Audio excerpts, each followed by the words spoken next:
when they come. Desiree, stop messing with the channels, Nathan yelled. He and his little sister were staying at their grandparents for the weekend, and Desiree kept fiddling with their antique television set. The antenna is only picking up static, she replied. Well, it's giving me a headache. Nathan threw her stuffed bear at her. Nana! She screamed.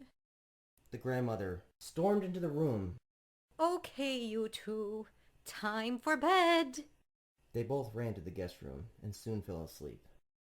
At around 2 a.m., the clock radio turned on and woke up Nathan. As soon as his eyes opened, his head was filled with excruciating pain. Desiree, shut that off, he demanded. But he soon discovered he was alone in the room. Nathan sat up and shut the radio off, thinking his sister was playing a trick.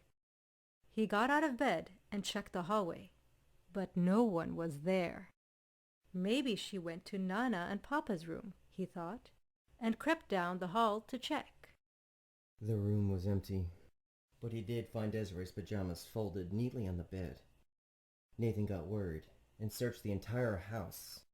When he finally made it to the garage, he noticed some boxes moved away from the wall, exposing a door he'd never known was there. Shuffling past, he saw what looked like a wig attached to a leathery cape stuffed in one of the boxes. The doorway led to a long hall, the walls littered with newspaper clippings, blueprints, and photocopies of UFOs and alien encounters. When Nathan got to the end of the hall, he found himself in a makeshift operating room. Nana and Papa were dressed in lab coats, standing over an unconscious Desiree. "What are you doing?" Nathan shouted. Only Nana looked up. She'll be better soon. "What is going on?" Nathan screamed. Papa picked up a long blade. "It's for her own good," he said. "When they come, they'll take us over with their telepathic powers." And you can't mind control a machine, Nana added. Nathan looked around for a weapon and reached for an empty glass on the shelf next to the entrance. "This is insane! Let her go!" Papa glanced up at Nathan and backed away from the table. He reached into his lab coat and produced a remote control.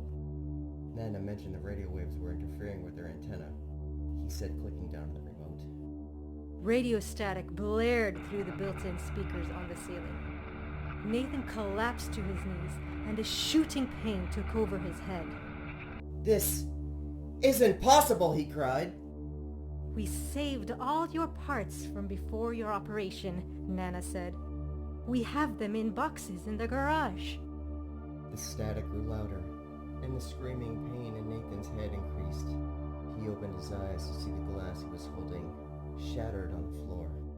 He had a large cut on his hand, but instead of blood, black oil seeped